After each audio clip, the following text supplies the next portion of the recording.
Perkenalkan, saya hamba Allah. Terima kasih telah memberikan kesempatan untuk saya bertanya. Ustadz, saya memiliki penyakit yang sangat parah. Semakin hari keadaannya semakin parah. Saya telah melakukan berbagai macam pengobatan, tetapi belum membuahkan hasil. Saya tetap berusaha untuk melakukan pengobatan terhadap penyakit saya. Tetapi bukannya membaik, malahan keadaannya semakin memburuk. Saya merasa sangat lelah dan ingin menyerah.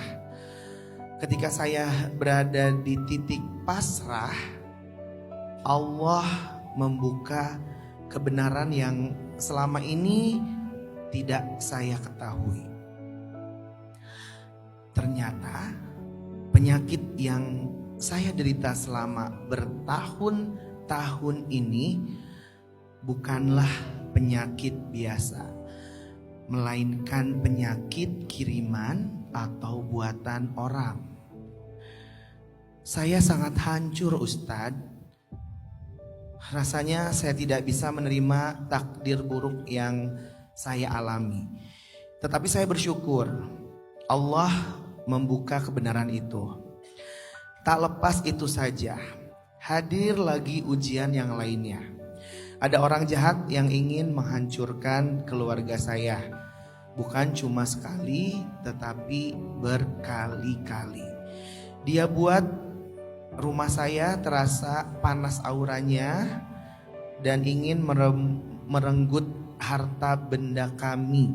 Dan ia tutup mata pencaharian kami, seakan tidak puas sampai ingin menghancurkan kehidupan kami secara halus. Ini dalam tanda kurung mengirimkan santet. Rasanya perasaanku sangat-sangat hancur. Memang semua ini terjadi dengan izin Allah, tapi tolong ajarkan saya ridho dengan takdir yang sangat berat ini. Rasanya saya tidak mampu, tidak kuat. Rasanya ingin menyerah. Saya lelah, Ustadz. Sekarang saya sudah belajar memaafkan mereka, menjaga jarak darinya. Tetapi tidak bisa dipungkiri, hati ini sangat sakit atas perlakuannya terhadap kami.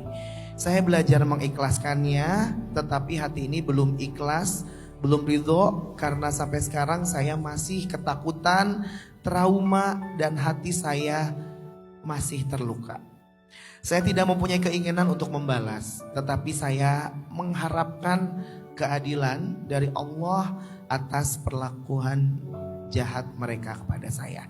Pertanyaannya, Ustadz, 1, adakah doa agar terhindar dari sihir dan orang-orang yang ingin berbuat jahat? Yang kedua, bagaimana caranya ridho dengan takdir Allah agar sakit di hati saya dan trauma saya bisa sembuh? Dan yang terakhir, bolehkah kita meminta keadilan kepada Allah atas perlakuan mereka terhadap saya? Dalam pilihan ini ada harapan, dan ini sunnah Nabi. Hijrah secara fisik. Jadi maksudnya kayaknya di tempat itu memang ada banyak sekali faktor-faktor yang membuat kita jadi rentan, yang membuat kita jadi tertutup, ada hijab. Maka menurut saya dia siapkan dirinya dan keluarganya, mungkin termasuk pekerjaan segala macam, buat hijrah. Antara hijrah keluar dari rumah itu, atau kalau saya boleh menyarankan lebih jauh lebih baik hijrah luar kota. Start a new life, memulai kehidupan yang baru. Karena ketika Nabi disakiti terus menerus selama 13 tahun di kota Mekah, maka pada akhirnya satu-satunya jalan keluar yang Allah sarankan kepada Nabi waktu itu adalah, yang Allah perintahkan kepada Nabi waktu itu adalah hijrah ke Madinah dan start a new life di Madinah. Bukan meninggalkan kota Mekah, hanya pindah. Yang nanti ketika Nabi sudah mendapatkan kemudahan-kemudahan, sukses, berada di versi terbaik dirinya di kota Madinah, Nabi balik lagi ke Mekah untuk membebaskan. Jadi pilihan hijrah dalam urusan pribadi kita itu adalah kadang-kadang kalau kita berada di sebuah lingkungan yang buruk, toxic, abusive, mungkin kita udah sabar setahun, 2 tahun, 3 tahun. Kesabaran itu bukan hanya tentang bertahan di situ. Kesabaran itu tidak menyerah, ya. Jadi definisi sabar itu tidak menyerah. Dan gak menyerah itu apa? Fight-nya atau strugglingnya kan gak harus tentang tetap di situ kan? Kalau kita pindah ke tempat lain, itu bagian dari kita fighting. Kita lagi berjuang untuk mendapatkan yang lebih baik. Baru dibilang gak sabar kalau kita nyerah. Kalau kita kemudian berputus asa, baru dibilang gak sabar. Tapi kalau kita masih tetap fight, kita tetap berjuang, walaupun mungkin caranya dengan pindah, gak tinggal di situ lagi, gak ngantor di situ lagi, itu bukan berarti lo nyerah, lo gak ngantor di sini lagi. Enggak, orang yang resign itu bukan nyerah. Itu bagian dari dia berjuang mencari kesempatan-kesempatan lain. Jadi jangan langsung dijudge atau dipaksa bahwa sabar itu bertahan di situ, enggak. Ada kondisi di mana misalnya rumah tangga itu nggak mungkin lagi dipertahankan. Salah satunya berkhianat, sampai bawa penyakit ke rumah misalnya. Atau dia main fisik, KDRT. Kan ini hal-hal yang nggak bisa ditolerir ya. Maka ketika salah satunya ingin bercerai, nggak sanggup lagi mempertahankan rumah tangga, bukan berarti dia kurang sabar. Kenapa dia bercerai? Dia ingin menyelamatkan anak-anak dari rumah tangga yang toksik. Dia ingin menyelamatkan anak-anak dari penyakit yang dibawa oleh pasangannya dari luar. Dia ingin menyelamatkan anak-anak dari inner child karena sering dipukul sama orang tuanya misalnya. Apakah dia berarti nggak sabar? Sabar. Cuman sabar itu tidak harus selalu bertahan di satu kondisi.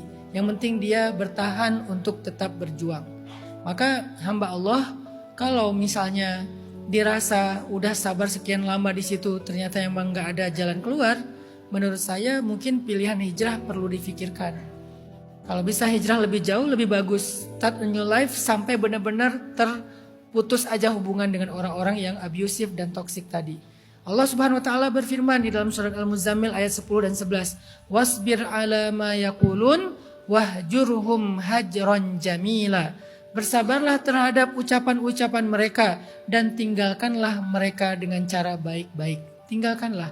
Hajran, hijrah. Disuruh sama Allah, pindah aja, udah jangan di situ lagi gitu. Tergantung kita mau memaknai makna hijrah seperti apa. Jadi itu solusi yang pertama, start a new life, mulailah kehidupan yang baru tanpa dihalang-halangi dan diganggu oleh orang-orang yang abusive dan toxic ini. Dan itu insya Allah bukan memutuskan silaturahim, tapi itu menghindari keburukan. Yang kedua, saya yakin hamba Allah ini udah mengamalkan zikir-zikir untuk menolak sihir ataupun semacamnya ya. Tinggal mungkin kayaknya butuh konsultasi dengan selain psikiater, konsultasi dengan ustadz yang memang spesialis di bidang itu. Saya bukan spesialis di bidang itu. Tapi hati-hati ya, jangan sampai ketemu Walid ya. Nanti macam-macam kan, disuruh ini, disuruh itu, segala macam. Akhirnya malah jadi masalah baru gitu kan. Apalagi kalau namanya ternyata Dewi gitu. Bahaya nanti. Tiba-tiba Walid nak Dewi boleh? Tak boleh. Ya, jadi cari ustadz yang spesialisasinya di bidang kayak gitu-gitu.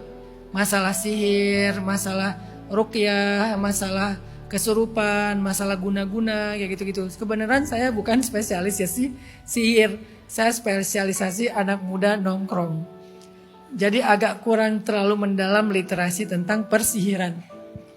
Tapi saya punya beberapa orang teman ustadz yang juga emang spesialisasi di bidang itu, dan insya Allah orangnya tuh orang yang solih dan amanah yang saya kenal. Bukan yang aneh-aneh. Yang ketiga pertanyaannya? Biar sembuh sakit hati sama traumanya Ustaz. Jangan fokus ke orangnya dulu, fokus ke diri kita sendiri. Jadi kalau kita mau sembuh, jangan fokus ke dia, fokuskan kepada kehidupan kita sendiri. Makanya jangan sampai kehidupan kita tuh terganggu lagi sama dia. Coba putus rantai yang membuat kita terhubung dengan dia, sehingga ketika kita udah bisa fokus dan bangkit, insya Allah rasa marah itu perlahan-lahan akan reda. Marah itu kan susah reda kalau kita masih sakit kan. Kalau kita masih terganggu kan, sekarang fokusnya coba sembuhkan diri kita, coba fokus dengan kehidupan kita pribadi.